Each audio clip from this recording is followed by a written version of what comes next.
footage of Bieber, Odell Beckham, and Trey songs. Yes. Like, and Trey's like literally sitting there playing Lookout. Playing Lookout as Justin Bieber goes down on Odell. And young men have left their house screaming to get away from them and their mentorship. Meek Mills. Bashir Gray. Y'all, Jaguar Wright just confirmed all our worst fears about Justin Bieber. In a recent interview with Storm Monroe, Jaguar spilled all the tea about how Diddy didn't stop at using Justin for his own pleasure. He allegedly also passed him off to his friends and allowed them to have their way with the poor young Justin. Justin Bieber has also been trending these last few weeks after the raid on Diddy's homes, and many disturbing videos of him have been circulating on the internet, to new conversations surrounding Diddy's weird relationship with Justin. What's worse is that, according to Jaguar, Diddy has done the same thing to many other up-and-coming male artists in the industry, including Meek Mill. Now, Meek Mill went into a frenzy on Twitter a couple of weeks ago, trying to prove he wasn't Diddy's boy toy, but it seems like the rumors were any other young men did he do the same thing too. Hey, young brother, everything's good? That's selling out arenas and everything? It's starting to act different, huh? You ain't been calling me and hanging out the way we used to hang out. Well, I mean, So, Justin Bieber started trending sometime last year after Cassie's lawsuit dropped because the lawsuit opened the floodgates for many shady things about Diddy to begin coming to light. At the time, it kind of seemed like people were exaggerating just how messed up things must have been for Justin when he was around Diddy. But with everything that's come out now, girl, you gotta admit that there must have been something very creepy going on there. And Jaguar Wright had a lot to say about it in her recent interview with Storm Monroe. In the interview, Jaguar made reference to that disturbing footage of Justin Bieber hanging out with Odell Beckham and Trey songs, where it looks like Justin is going down on Odell. Now, some fans have tried to play this off as Justin doing some of that Coca-Cola, which, you know, is terrible in itself because these are grown men encouraging a young brother into a drug-fueled lifestyle. But according to Jaguar, that wasn't no Coca-Cola at all. It was Justin doing to Odell exactly what we thought he was doing all along. And you just have to look at Justin's wet mouth at the end of the video to confirm it.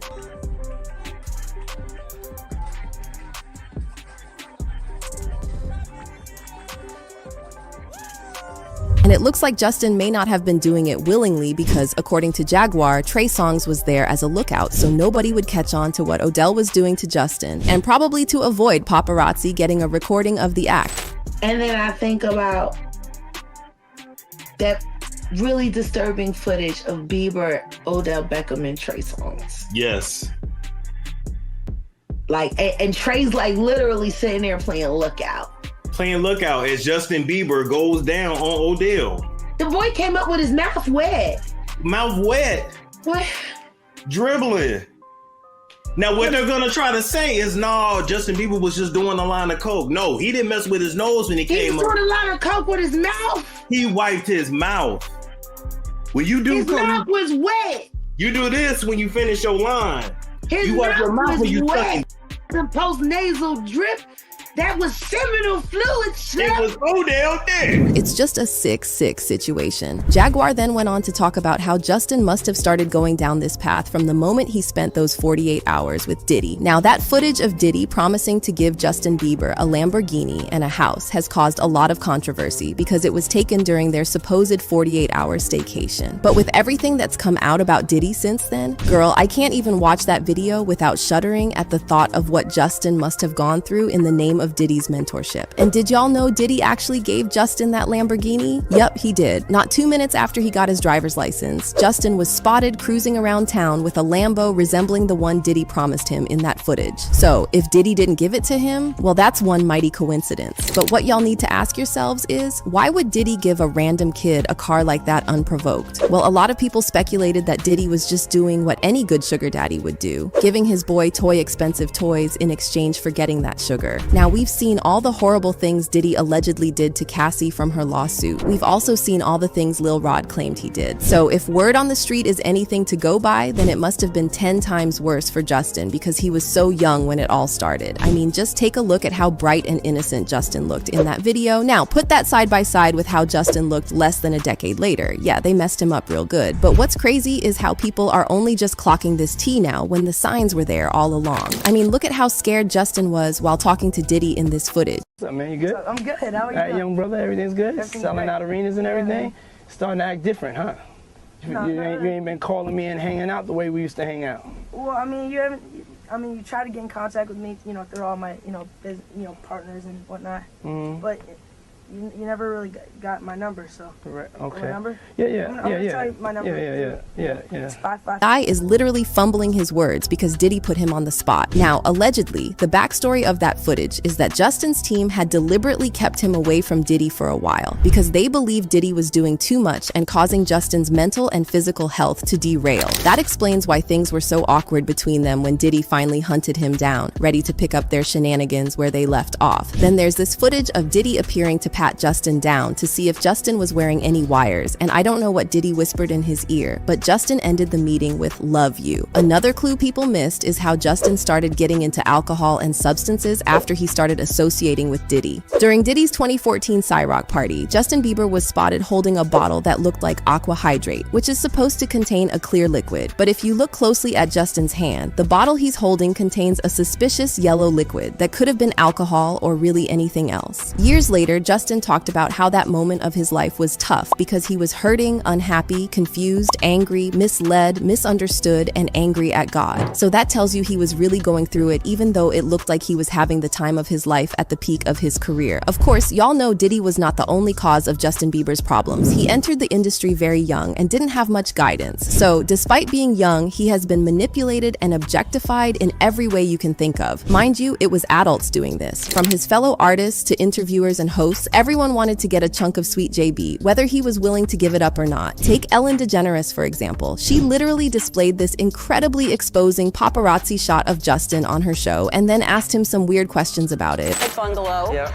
And because usually we're all pretty good at spotting paparazzi. Yeah. They hide in boats and pretend to be fishermen, and we're like, you're paparazzi. I mean, we're pretty good at it. How did you not see that there was paparazzi there? Well, I just didn't see them. I think I wasn't really looking out for them either, so. Was there a boat? When you think back on it now, can you see where they may have been? Were they in a boat? Yeah, they're definitely in a boat. Yeah. And how quickly after that was shot did you realize that happened? Did that go on wire right away? Yeah, it was pretty much like a couple days. It was like a couple days later, Scooter hit me. He was like, yo, I hate to tell you this, but. In 2011, when Justin was 16, James Corden interviewed him for the 2011 Brit Awards, and he's just being a total weirdo around him. Can I say this? Lean into me again. You smell amazing. How old are you?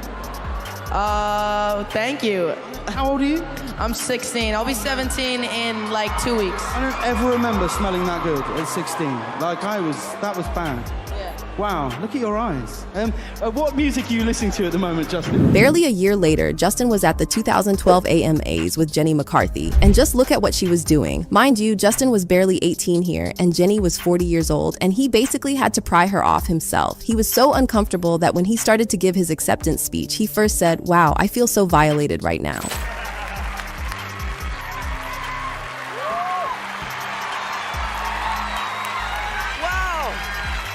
I feel violated right now. Wow. In another clip, an interviewer was asking 15-year-old Justin about the talk, and he even had to call them out on it because why are you asking a 15-year-old stranger that type of question? Okay. So why don't you give me? I feel uncomfortable right now. Oh. Why do you want to know from a 15-year-old boy? That's pretty weird.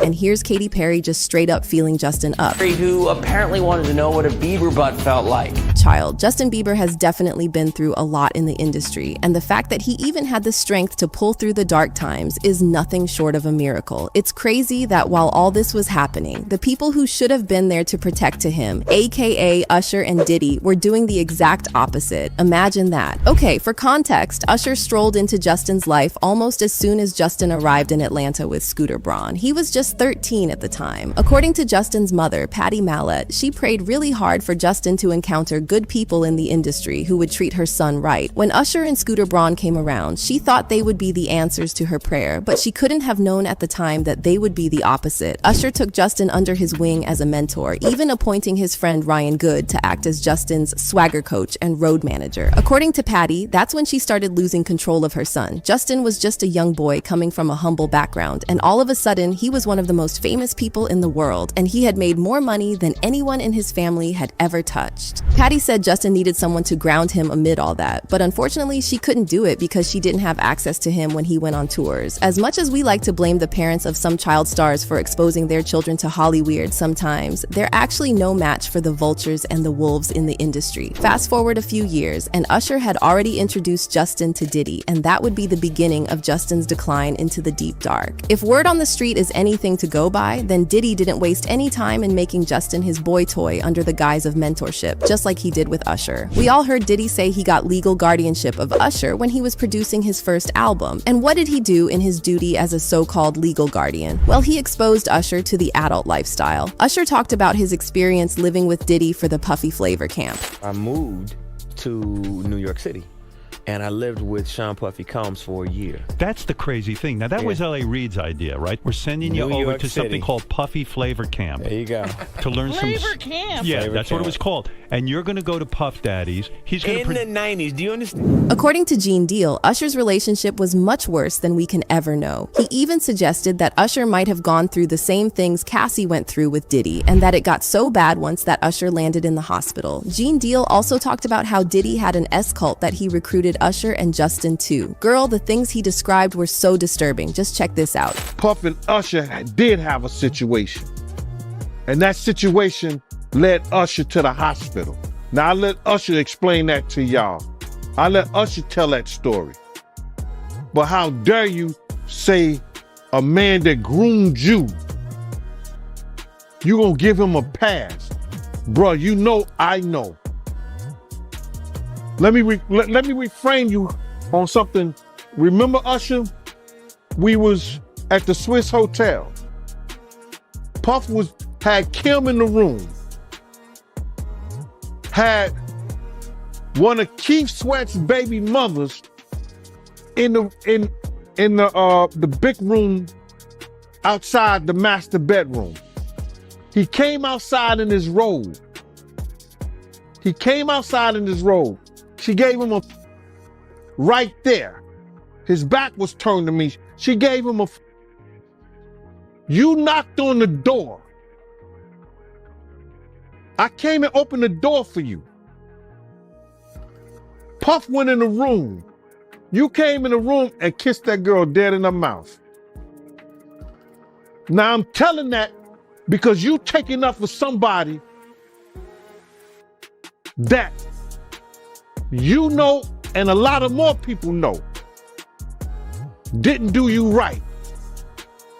Gene also pointed out how Usher was probably having a trauma bond with Diddy because of the things Diddy did to him, because Usher had been covering for Diddy. And when you think about it, he's kind of right. Every time Usher has talked about Diddy, he sounds like he's selecting his words carefully, like he doesn't want to accidentally spill something that might get people talking. Let's bring back that Howard Stern interview for a minute. Usher has never actually spoken on the rumors that he was Diddy's boy toy, but court documents from the Lil Rod lawsuit claim he was. In the lawsuit, it said that Mr. Combs informed Mr. Jones that he had engaged in intercourse with rapper, R&B singer, and Stevie J. The redacted rapper and R&B singer were described in the footnotes as a Philadelphia rapper who dated Nicki Minaj and performed at the Super Bowl and had a successful Vegas residency, respectively. It didn't take long for fans to put two and two together and figure out that Meek Mill was the rapper and Usher was the R&B singer. But apart from the fact that Usher has talked about how wild his experience at Puffy Flavor Camp was, Diddy himself once slipped up and mentioned how he and Usher used to sleep in the same bed when Usher was still a child. He fresh off a goddamn plane.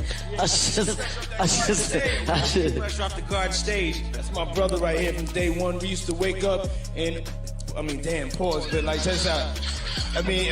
Back in the days when he was like 10 and I was a little bit older, his older brother, we used to fight over the Frosted Flakes. You know what I'm saying? Before pause was invented. You know what I'm saying? But it's my. Now, he tried to play it off as them fighting over Frosted Flakes, and Kevin Hart tried to deflect from it, but we heard what we heard. So it's weird that Usher tries to cover for Diddy, but it's kind of understandable if you know how traumatizing events play on people's psyche. And it looks like Usher is not the only male artist who Diddy has that effect on, because Meek Mill has also been online online acting like the fool because he was accused of being Diddy's boy toy. As y'all know, Meek Mill was named in the Lil Rod lawsuit as the rapper who Diddy has allegedly had intercourse with. Jaguar Wright talked about Diddy in her recent interview with Storm Monroe, hinting she's sure he's given that behind up many times for the diddler. She even called Meek a power bottom.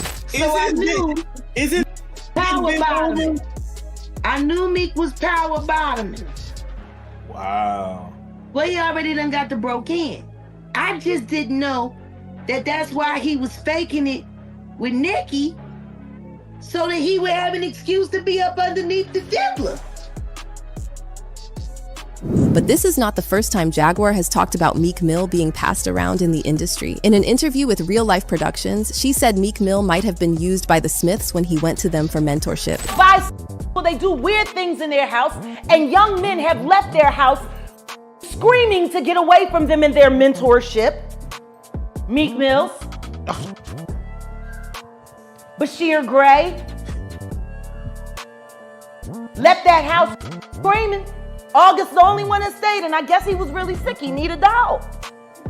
Is anyone surprised that Will and Jada are close friends with Diddy? I mean, if Meek Mill was Diddy's side piece, he definitely could have borrowed him to the Smiths if they wanted some fresh cheeks to spread. There's also the fact that since the lawsuit started dropping on Diddy, old photos and videos of Meek Mill have resurfaced, and fans have a lot of questions. For example, there's this picture of Meek Mill and Diddy wearing matching PJs like they had a sleepover or something. Then there's this viral footage of Diddy calling Meek Mill daddy, like two grown men calling each other daddy is not weird at all. Even more interesting is this footage of Meek Mill singing in a club, and check out how fast Diddy whips his head around when Meek Mill says some line.